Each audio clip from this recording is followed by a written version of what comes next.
Bem, agradeço muito o general Santos Cruz ter aceito mais uma vez, é a segunda vez que nós estamos conversando com o general Santos Cruz, é um prazer conversar com o senhor e agradecer o senhor ter aceito o convite. E a primeira questão é inevitável, é o tweet do senhor, que o senhor escreveu agora recente, nesses dias, né, depois do episódio muito triste em relação a um rapaz de 33 anos que se suicidou e um evento que não tinha relação nenhuma com a vacina que está sendo testada aqui no Brasil pelo Instituto Butantan, com a Sinovac da China. Eu, naquele dia, inclusive, naquela segunda-feira à noite, onde o episódio foi revelado, eu estava no Jornal da Cultura justamente com o diretor do Butantan, coincidentemente, Dr. Dimas Covas, e realmente foi uma situação terrível, muito desagradável, porque houve um equívoco por parte do presidente da República muito grave, e a comemoração mais ainda, e também por parte da Anvisa. Acho que houve um certo atropelo. Mas deixando de lado essas questões,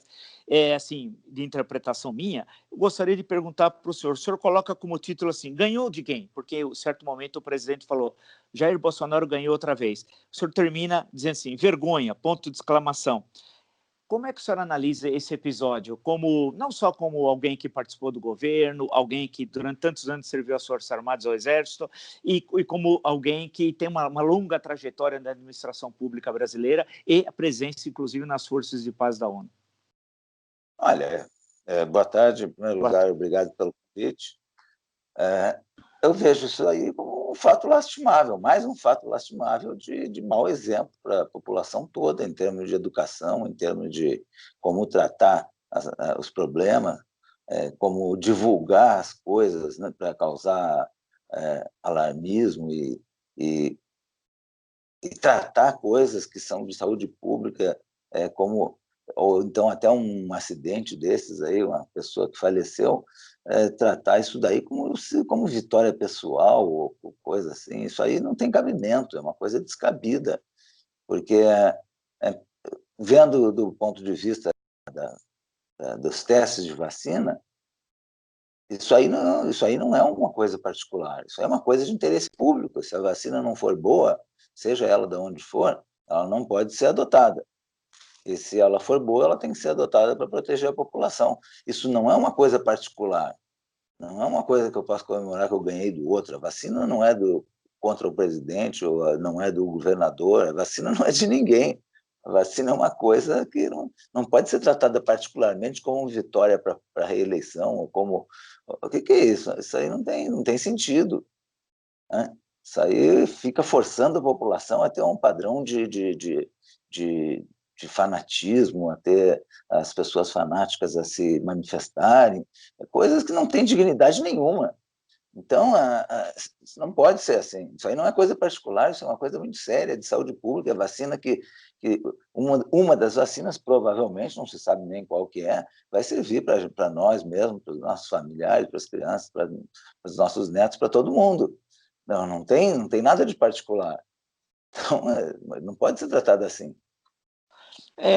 Pegando esse gancho, general, como é que o senhor analisa a ação do governo no enfrentamento da Covid-19?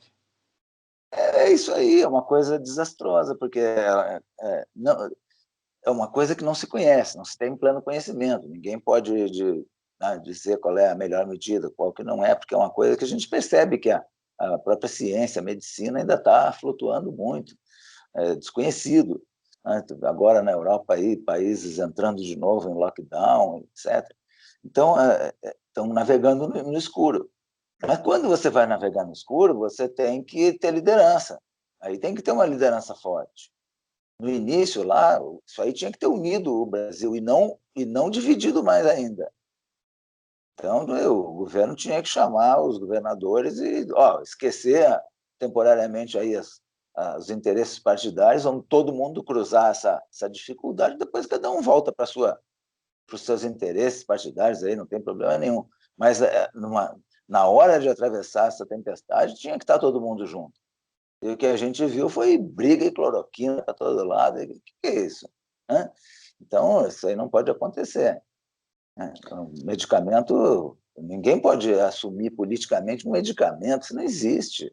Isso aí tem Anvisa, tem laboratórios, tem institutos, né? Nós temos cientistas de altíssima qualidade, o governo tem Ministério da Saúde.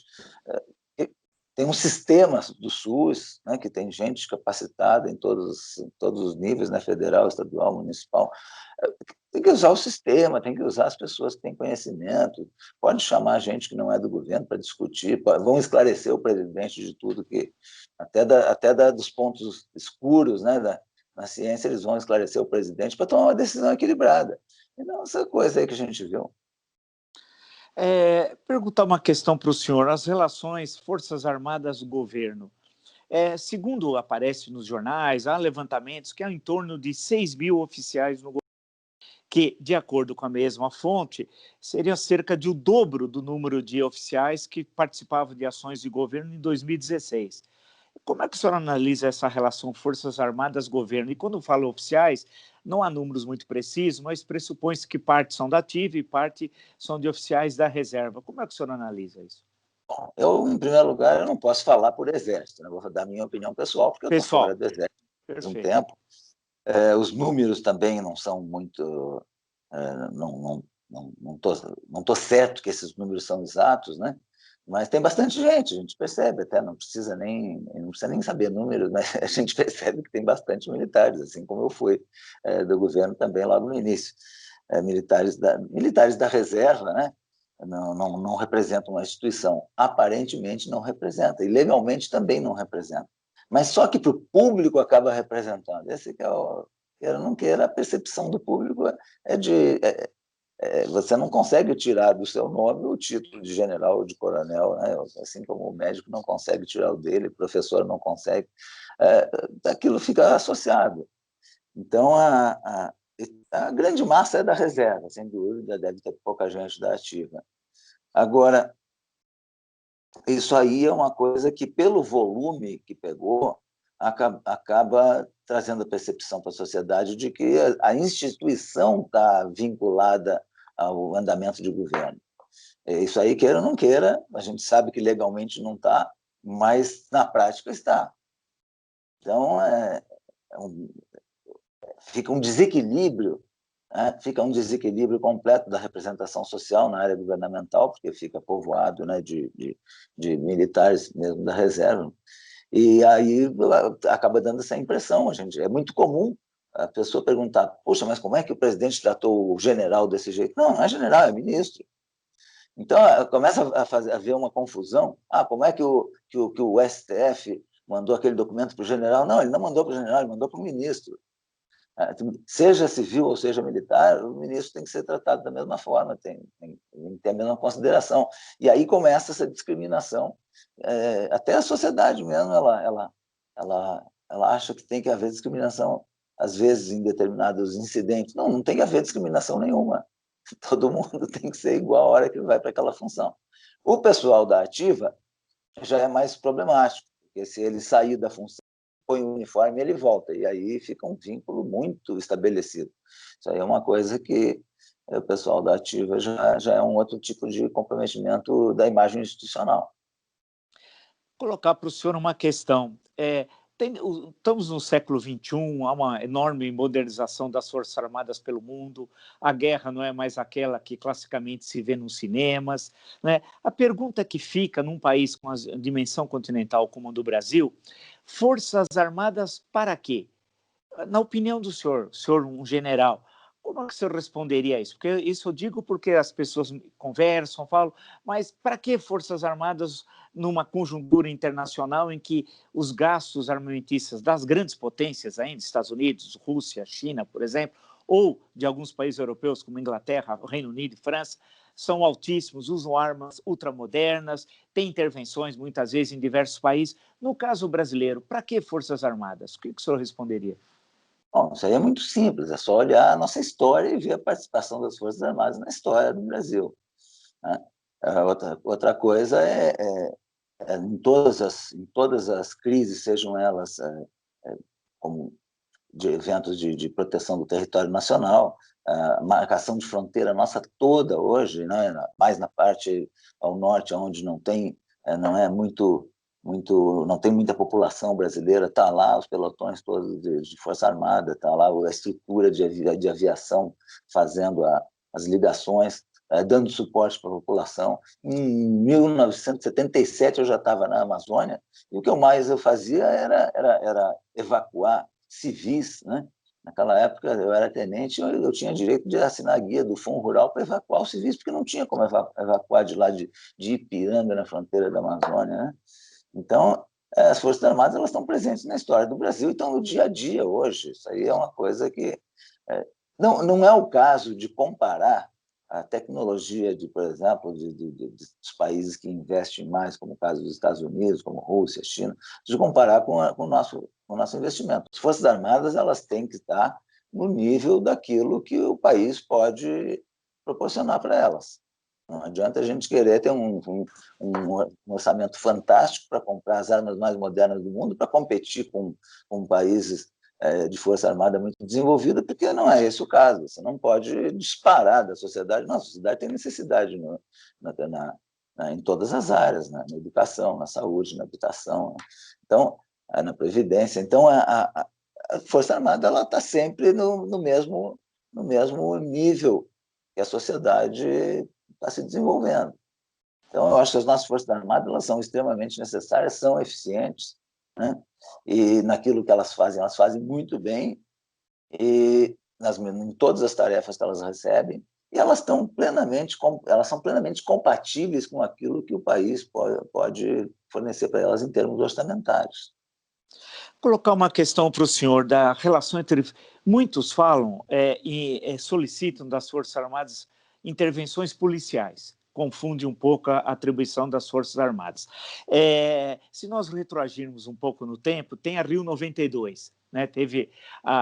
Foi até então a maior reunião de chefes de Estado no mundo, foi aqui no Brasil, em pleno processo de impeachment, vale lembrar, num momento de muita turbulência política, e a reunião ocorreu sem nenhum problema. E outras intervenções também, muitas vezes no Rio de Janeiro, por ser a cidade que mais aparece para o mundo, os episódios das Olimpíadas, Copa do Mundo, e depois, mais recentemente, no segundo semestre de 2018, a intervenção na área da segurança. E muitos falam assim, não, mas as Forças Armadas devem fazer isso, devem fazer aquilo. Como é que o senhor analisa essa questão? Para o público, para o cidadão comum, há uma certa confusão entre o papel da polícia, das polícias, e são várias, né, e o papel das Forças Armadas. E existe das Forças Armadas um papel de polícia. Como é que fica essa questão? Essa confusão não é só para o cidadão. A confusão também ela existe na cabeça de muita gente, de governantes, de políticos, etc., de pessoas que são responsáveis pelo emprego, né? Então, essa confusão ela existe. Em casos excepcionais, como Olimpíada, como reunião essa de chefes de Estado, isso aí é normal, em qualquer lugar do mundo, lançar a mão das Forças Armadas para auxiliar, porque é uma situação excepcional. Ou então, catástrofes, um caso de terremoto, um caso onde tem grandes enchentes, deslizamentos, etc., não vai ficar com toda aquela estrutura parada dentro do quartel, com caminhões, com helicópteros, com ambulâncias, etc. Não, vai atender a ocorrência, né? Vai ajudar na ocorrência. Isso aí é normal em qualquer lugar do mundo. Na Inglaterra, quando a Olimpíada foi em Londres, as Forças Armadas tiveram que entrar na última hora, porque trouxeram até unidades fora de Londres para ajudar, porque a empresa que tinha se comprometido a preparar 14 mil pessoas para ajudar na Olimpíada preparou só 7, 8 mil. A Olimpíada vai ter que acontecer e o governo não vai passar vergonha, ele vai trazer a Força Armada que está disponível para ajudar. São situações excepcionais. Agora, quando chega nessa parte de segurança pública, principalmente, isso aí a coisa tem sido muito mais política do que necessidade real. É uma coisa ali mais de jogo político, porque a Força Armada não tem condição de substituir a polícia. A polícia é uma estrutura, é uma outra estrutura, né? Então, a gente viu isso daí, um exemplo mais clássico no Rio de Janeiro, onde o Exército, a Marinha, os fuzileiros navais, ficaram um ano e meio dentro de um complexo ali de comunidade, um complexo de favelas, e na saída aconteceu o quê? O que melhorou? O que melhorou em termos de governabilidade? O governo aproveitou a presença daquela Força Armada para dar uma nova roupagem na educação, no transporte público no interior da comunidade, na limpeza pública, né? no interior da comunidade, na saúde no interior da comunidade. Não aconteceu nada em termos de governabilidade. Então, quando sai a Força Armada, não aconteceu nada. A polícia também não foi aperfeiçoada, simplesmente não aconteceu nada, a não ser naquele período ali que o cidadão, para ele, é ótimo. Se ele tiver um soldado, não interessa se é do Exército, da Marinha, da Aeronáutica ou da Polícia, se ele tiver um soldado na frente da casa dele, ele está feliz, estou seguro. Mas não está se criando estrutura nenhuma. Então, tem que situações excepcionais, tudo bem, mas tem que ser acompanhado de uma evolução naqueles aspectos que determinaram a urgência. E isso aí não acontece. Não adianta eu pegar, usar a Força Armada, faço aquela segurança extra ali, e depois tempo da Força Armada ali, simplesmente não aconteceu nada de modificação no aperfeiçoamento da polícia, preparação de novos policiais, benefícios de serviço público para a comunidade. Não se melhorou a legislação, o legislador não se empenhou, né? Então, tem um monte... Isso aí tem muita coisa que serve mais como resposta visual do que política do que como aperfeiçoamento institucional. Uma última questão para o senhor, a questão da Amazônia, que o senhor até tocou e o senhor serviu na Amazônia, como o senhor disse. Questão que está sendo muito colocada não é de hoje. Na verdade, a questão da Amazônia retroage até o período colonial, em longas disputas entre Portugal e Espanha, depois no período independentista, problemas da livre navegação do Rio Amazonas, aí todas as negociações diplomáticas, a questão do Amapá, a negociação com a França, aí vem uma longa história até chegarmos ao século XX e ao século XXI. Como é que fica essa questão da Amazônia? A Amazônia corre risco em termos de soberania? Olha, em termos de soberania, você não pode confundir soberania, a gente confunde muito com a questão física, né? De perder fisicamente a área, perder o controle, a área não é mais sua, sai do mapa, o mapa passa a ter outra configuração. Então, não é isso, mas pode se perder em determinados aspectos de governabilidade por uma grande influência externa, né? Por grande influência externa. Agora, isso aí tem que ser tratado de maneira inteligente, né? Queira ou não queira, é um assunto que tem consequências aí no prestígio. Os assuntos de meio ambiente tomaram um volume muito forte, um valor muito grande nas discussões mundiais, a parte de clima, tudo isso, né? As paixões aí acaba virando até para alguns vira ideologia. Então, tudo isso aí, e para outros acaba virando motivo de briga, e aí a racionalidade ela se perde também. O Brasil tinha que ser muito mais inteligente, ter planos para isso, né? Ele teria que ser o centro da coordenação da Amazônia, porque é ele que tem mais Amazônia, ele é o país mais rico que tem Amazônia, é o maior país que tem Amazônia. O centro dessas discussões tinha que ser em Manaus. Tinha que ter um prédio maravilhoso em Manaus, que era o centro de coordenação da Amazônia, com todos os outros países representados ali, com embaixadores especiais para a área amazônica. Nós criamos um ministério, da comunicação, aí, foi até entregue aí a um cidadão que é genro de um também famoso comunicador, né? E nós não temos um Ministério da Amazônia, nós criamos um Ministério da Comunicação, mas não criamos um Ministério da Amazônia. Então, você tem muita coisa para fazer em termos de maneira inteligente para mostrar que você é o líder naquele assunto. Não adianta só ficar brigando, mas não lidera. A nossa estrutura, por exemplo, não segue o modelo federativo. Os estados não têm boas polícias ambientais, os municípios não têm. Não, a gente quer controlar aqui de Brasília. Aqui de Brasília quer saber quem é que colocou fogo lá na beira da estrada no município. Não dá. Quem sabe isso é o município. Então, tem que criar dentro da coisa certa, dentro de uma estrutura federativa. Aí começa a afastar essas interferências, né? Começa a fazer as interferências ficarem sem sentido. Mas enquanto a gente não sentar para fazer uma coisa de boa qualidade, fica sofrendo esses ataques aí. Precisa ter projeto, então, general, é isso? É lógico, tem que ter projeto, não é tudo improvisação, não é todo dia que tem que pegar e sair gritando, fazendo coisa. Tem que ter projeto e trabalhar dentro daquele projeto. E o país tem uma estrutura. Ah, se o IBAMA é fraco, vamos reforçar o IBAMA, vamos lá, vamos reforçar, vamos dar formação pessoal, vamos aumentar o número de agentes, etc. Vamos pegar as estruturas, se elas são fracas, não vamos xingar as estruturas, não. Vamos pegar as estruturas e vamos valorizar a estrutura.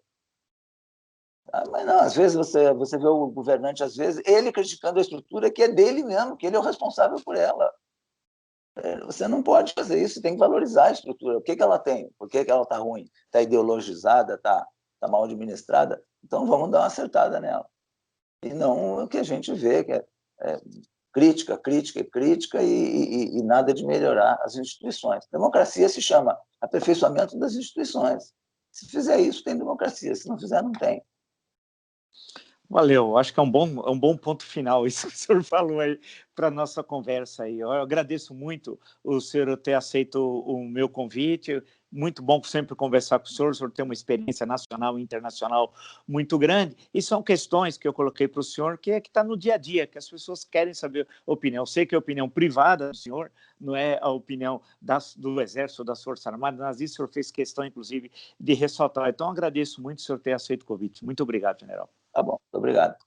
Valeu, até a próxima.